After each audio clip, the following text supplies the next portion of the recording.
সত্য সবসময় বলতে নেই। আপনারা তো এখন দেশটাকে একটা অন্ধকার, আমি অনেকদিন ধরে বলছি, অন্ধকার জগতে নিয়ে যাওয়ার চেষ্টা করছেন।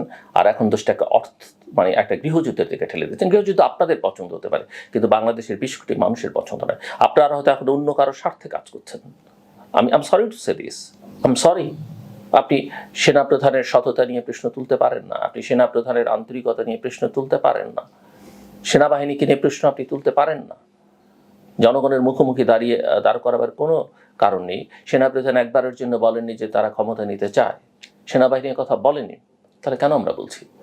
যেখানে বিএনপির মতো দল বলছে যে তারা কোনো রাজনৈতিক দল নিষিদ্ধ চায় না। আপনি যদি জনগণের ক্ষমতায়ন চান, আপনি যদি ভোটের অধিকার চান, জনগণকে সিদ্ধান্ত নিতে দেন না বিএনপি, জামাত, আওয়ামী লীগকে থাকবে না থাকবে না। দুর্ভাগ্যজনক, আজকে প্রফেসর মোহাম্মদ ইউনূসকে আপনারা বিতর্কের মধ্যে ঠেলে দিচ্ছেন। প্রফেসর মোহাম্মদ ইউনূসের সঙ্গে সেনাপ্রধানের দ্বন্দ্ব তৈরি করবার চেষ্টা করছেন। কেন করছেন? আমি এত অতি কথন ভালো নয়।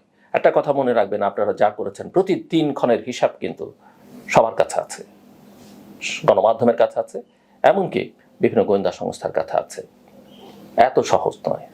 এত অতি কথন, এত অধিবাস্তব রাজনৈতিক পরিস্থিতি তৈরি করা মোটেই ভালো নয়।